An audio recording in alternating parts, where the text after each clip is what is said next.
DSLR boot animation on start screen tutorial. So dito, tuturuan ko kayo ngayon kung nakapunta kayo sa mga event, kung mapapansin niyo yung mga photo booth ng ibang owners, during the event, meron pong may nag-animation dun sa screen nila bago mag-start yung photo session nila, no? So ito po yung gagawin natin ngayon.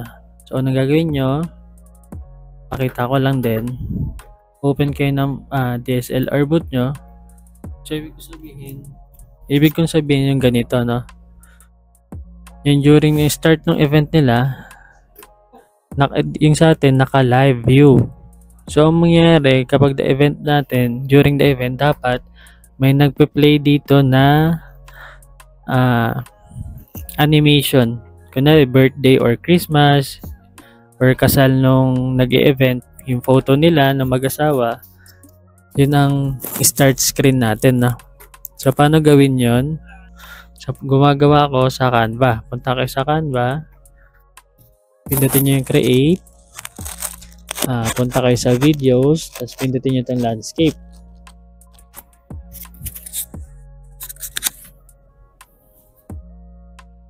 So ito na po yung magiging start screen natin, yung animation. So dahil animation natin ngayon is about Christmas, punta lang po kayo sa element or design. Sige, sa text na lang tayo, no? Hanap tayo ng text na maayos. Ito na lang. Custom na. Lagyan natin ng Merry Christmas. Merry Christmas 2025.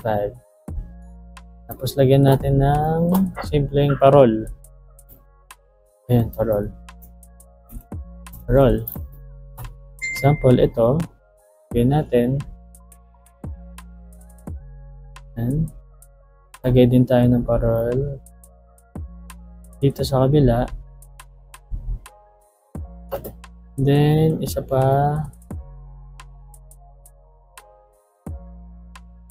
Isa pa dito sa side na to. Ayan. Sample, ito na yung design nyo na gustong ilagay dun sa start screen natin.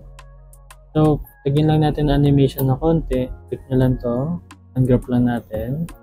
Unahin natin tong Christmas. Merry Christmas. Click nyo lang tong animate. Then, hanap po kayo dito, no? Sample, ito. Ayan, okay yan. Tapos, ito naman, yung 2025. Click nyo lang yan. Then, yung ayan. Kung paro, lagyan natin animation.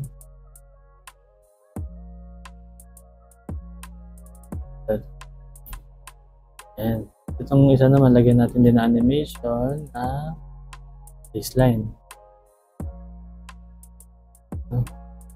Tapos ito namang isa, lagyan din natin ng animation na nag-pop-up. Para nag-pop-up yan. Yan yung mga. Tapos i-share nyo lang or i-download. Naka-paper po yan. Download nyo po ito. Santayin nyo lang pong ma-download.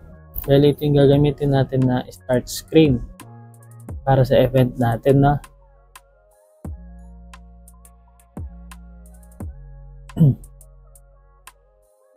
Para sa mga bago po sa channel natin, pa-like na lang po and subscribe po para marami pa po kayo matutunan or updated po kayo sa mga videos natin na i-upload.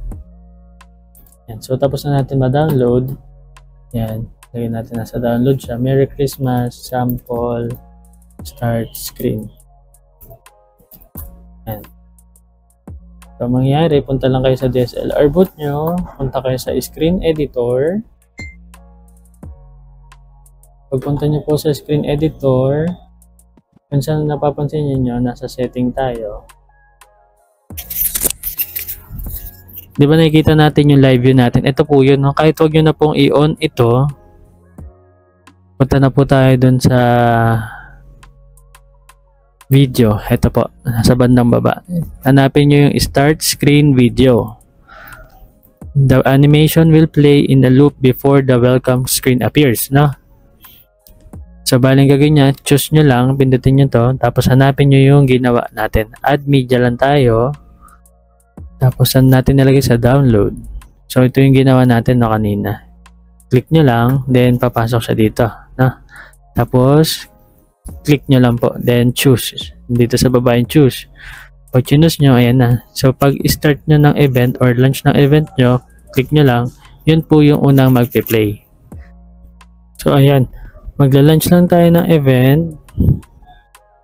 Tapos, ito na po yung ating ginawa na welcome screen na animation, no? So, kapag gusto lang nila mag-start ng mag-photo-photo or picture, click lang nila tong screen, mag-i-start na po yung session nila. Last one. Di ba po? Tapos, meron po yan 3 photo. Example natin. So, ito yung unang photo.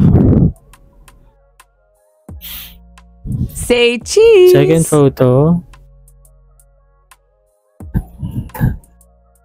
Tapos, after po ng third photo nila, may preview po ng picture nila. Get ready. Then, babalik na po yan sa start screen na video yung ginawa natin. Ooh, looking good. Share your photos. So, ayan po yung preview. So, after po nyan, magbabalik na po siya sa start screen na animation na ginawa natin. Thank you. Yan po yung tinatawag na start screen na animation. So, kung nagustuhan nyo po, pa-like and share na lang po sa mga viewer natin dyan and pa-subscribe po, no, para updated kayo sa mga i-upload pa nating mga videos. Thank you!